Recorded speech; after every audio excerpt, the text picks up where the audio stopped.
Welcome back to the feasts of the Lord. परमेश्वर के उत्सव में आपका एक बार फिर से स्वागत है। In our last episode, we were talking about the circumcision of the heart and the circumcision of the flesh. पिछले भाग में हमने हृदय और अपने शरीर का कथन कैसे किया जाता है उसके बारे में सीखा था। We were talking about Abraham and the promises of God to give him a son through Sarah. हम इब्राहिम के बारे में बात कर रहे थे और परमेश्वर के उन वायदों के बारे में कि उनको सारा के द्वारा एक बेटा मिलेगा। We saw in Genesis chapter 17, verses 1 to 8, हमने उत्पत्ति 17 1 से 7 वचनों में देखा था। we saw God give Abraham a third promise in these verses. इन वचनों में हमने देखा कि प्रभु ने अब्राहम को तीसरा वायदा दिया था। And at this point, Abraham was 99 years old, and it had been 25 years since he first gave Abraham the promise. इस वक्त अब्राहम 99 साल का है और जब परमेश्वर ने पहले उसको वायदा दिया था वो 25 साल पहले था। And in the same chapter 17, this is where he gives Abraham the requirement of physical circumcision. इसी 17वें अध्याय में परमेश्वर अब्राहम को कथना करने का सारी आवश्यकताओं के बारे में बताते हैं। And we talked about how this covenant of circumcision was to be for Abraham and for all the male descendants he would ever have. और हमने देखा कि कथना करने का ये जो वाचा है वो सिर्फ अब्राहम के लिए नहीं था, उसके पीढ़ी के सारे पुरुषों के लिए था। And you remember from our last episode that Sarah could not even conceive Isaac until Abraham was circumcised. पिछली बार हमने देखा कि किस प्रकार अब्राहम के कथन करने से पहले सारा गर्भवती भी नहीं हो पा रही थी। And we were talking last time about how when you're waiting for the promise of God, you wonder why nothing's happening. और पिछली बार हमने ये भी देखा कि किस प्रकार जब हम परमेश्वर के वायदों के लिए इंतज़ार कर रहे होते हैं तब ऐसा लगता है कि कुछ भी नहीं हो रहा है। And we were also talking about how all through the Bible there's a reference to the circumcision of our hearts, which speaks of the fleshly things in our life. और हमने ये भी देखा कि पूरे बाइबल में हम देखते हैं कि परमेश्वर बार बार हमारे हृदय को कथन करने के बारे में बोलते हैं जो हमारे शरीर की बातों को दर्शाता है। And we are looking at the bigger principle that says that sometimes God cannot fulfill these lofty promises over your life until we cut away those fleshly things in our heart and our soul that keep us from being consecrated. ये उस उच्च सिद्धांत को दर्शाता है जो कहता है कि कभी-कभी जब परमेश्वर हमारे जीवन में एक उच्च वायदे को करते हैं उसे तब तक पूरा नहीं कर सकते जब तक ये शारीरिक जो बातें हैं उसका कथन नहीं किया जाए। And we began to speak about some of the examples of what are the things in our own life that God needs to cut away before He takes us to that next level. और हम अपने जीवन के उन बातों पर भी ध्यान देते हैं जो हमें उस ऊंची स्थिति में जहां परमेश्वर ले जाना चाहते हैं वहां जाने से रोकती है। One example we talked about last time was substance abuse. पिछले पार्ट में एक बात जो हमने देखा था वो था मादक द्रव्यों का seven. And I understand from my own life that there are medicines that we need for our health. I'm not talking about that. और मैं अपने जीवन के द्वारा भी ये समझ पाई हूँ कि हमारे जीवन में हमें दवाइयों की ज़रूरत होती है और मैं इसके बारे में नहीं बोल रही। But there are certain things that the Lord would want us not to be dependent on those things, and each of us knows what they are.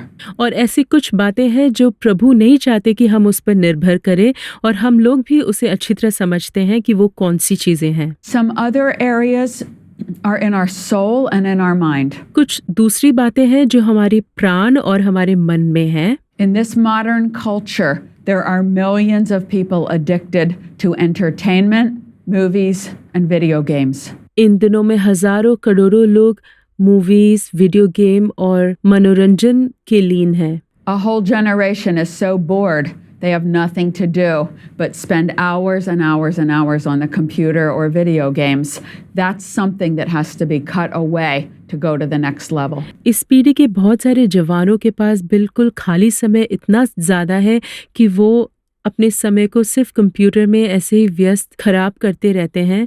तो इन सारी चीज़ों से हमें छुटकारा पाना है अगर हमें अगले ऊंचाई में पहुंचना है। To make it even worse, some of this entertainment has unclean content in itself. ऐसे है जिसमें बहुत सारी बुरी बातें हैं। Many movies have murders in them, violence, and sexual uncleanness of every kind. कई सारे मूवियों में हत्या है, हिंसा है और यौन संबंधित बहुत सारी बातें हैं। And many of the video games are demonic and have many evil elements, including gross violence. और कई सारे वीडियो गेमों में बहुत सारे शैतानी बातें हैं और हिंसा की कई बातें हैं। So God might have made someone a great promise, but that promise is suspended in the air until we circumcise our flesh or our heart. तो प्रभु ने हमें से कईयों के लिए बहुत सारे वायदे किए होंगे, लेकिन ये सारे वायदे हवा में लटके हुए होते हैं और हम तक नहीं पहुंचते इन सारी बातों के कारण। Let me give you one real life example.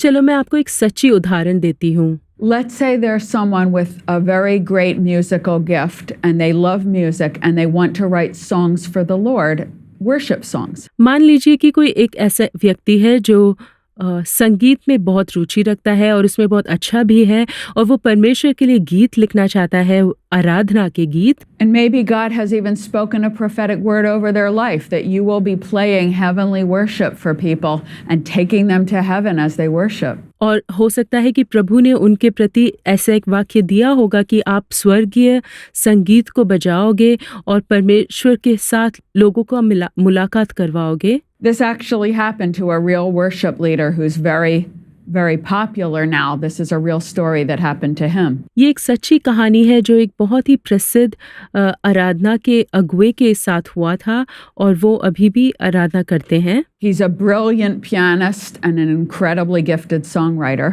वो बहुत ही सुंदर तरीके से पियानो बजा लेते हैं और बहुत ही अच्छे गीत के लेखक हैं। And he wanted to be a worship leader for many thousands of people. और वो हजारों लोगों के लिए एक आराधना के अगुवे बनना चाहते थे। But he was having the hardest time writing anointed worship songs. अभिषेक आराधना के गीत लिखने में उनको बहुत ही कठिनाई हो रही थी। And finally the Lord spoke to him and said to him, look at your cell phone. Look at the collection of music, the thousands of songs you have on your cell phone. तो आखिर में प्रभु ने उनसे बात की और कहा कि अपने फोन को देखिए, उसमें जितने हजारों गीत हैं उनको देखिए कि किस प्रकार के गीतों को तुम सुनते हो। And the Lord was saying to him, you are filling your soul with all this garbage music and you still want to be my worship leader? तो प्रभु ने उससे कहा कि तुम अपने प्राण को इन सारे गंदे संगीत से भर रहे हो और तुम मेरे आराधना के अगुवे बनना चाहते हो। So the Lord said, you need to delete all of those songs because they are something that are like an uncircumcised part of your heart. You have to cleanse them out of you and delete them from your cell phone. प्रभु ने उनसे कहा कि इन सारे गीतों को उन्हें उनके phone से हटा देना चाहिए क्योंकि इससे उनका दिल जो है वो एक कथन रहित दिल के हृदय के समान हो गया था। तो इन सब को उन्हें डिलीट करना चाहिए था, इन सब को उन्हें हटाना पड़ा। Some other areas of the flesh that we might need to cut away are unclean conversations or gossip. हमारे शरीर के कुछ अन्य बातें जिसे हमें काट देना है वो है अशुद्ध शब्द जो हम बोलते हैं या चुगली करना। Or other areas of your life on the internet, including pornography of any kind. और अपने जीवन की दूसरे बातें जैसे इंटरनेट या उसमें देखने वाली हर बुरी बातों को आपको बंद कर देना चाहिए। It's not that God cannot fulfill the promises he spoke over you. ऐसा नहीं है कि प्रभु जिन वायदों को उन्होंने किया है उसे पूरा नहीं कर सकते। It's not God who's limited in power. We are hindering him by the uncircumcision of our lifestyle. प्रभु सामर्थ में सीमित नहीं है, लेकिन हम उन्हें रोक रहे हैं हमारे कथन रहित जीवन के कारण। Like if you had a grown son who had a habit of gambling away money, would you entrust him with $1 million? अगर आपका एक बेटा है जिसे जुए खेलने की आदत है तो क्या आप उसे 1 लाख रुपए देंगे? That gives us an example of how God cannot fulfill the best in our life if we still have things that have to be cut away. इससे हम ये देख सकते हैं कि किस प्रकार प्रभु भी जब हमारे लिए देने के लिए कुछ अच्छा है उनके पास उसे दे नहीं पाते क्योंकि ऐसी बहुत सारी चीज़ें हैं जिसे हमें अपने जीवन से निकालने की ज़रूरत है। And in the same way, before Sarah could conceive a baby, a miracle baby, Abraham had to be circumcised. इसी प्रकार इससे पहले कि सारा उस आश्चर्यजनक बच्चे को जन्म देती, बहुत ज़रूरी था कि अब्राहम का खतना किया जाए। And God commanded that every male descendant would always be circumcised, and that would be a mark that that child was a physical seed of Abraham. और प्रभु ने ये आज्ञा दी कि हर पुरुष का खतना होना चाहिए और ये वो चिन्ह होगा कि ये अब्राहम के बीज में से है।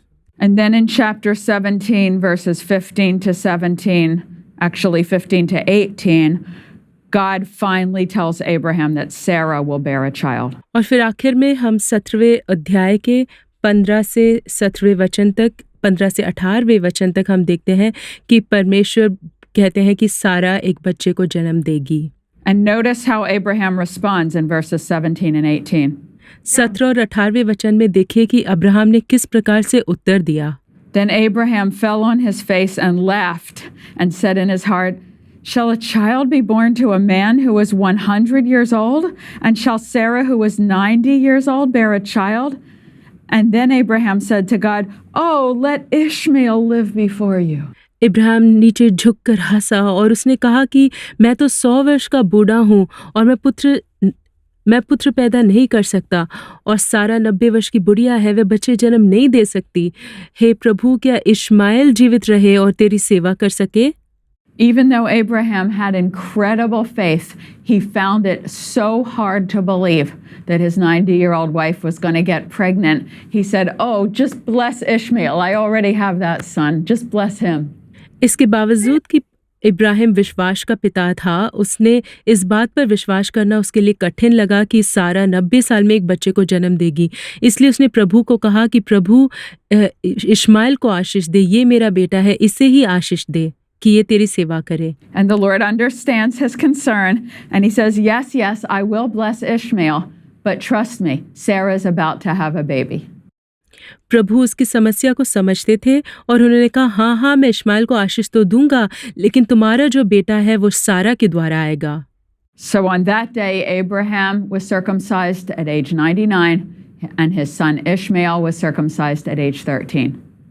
तो उस दिन 99 साल का अब्राहम का खतना हुआ और उसके 13 साल का बेटा इश्माएल का भी खतना हुआ।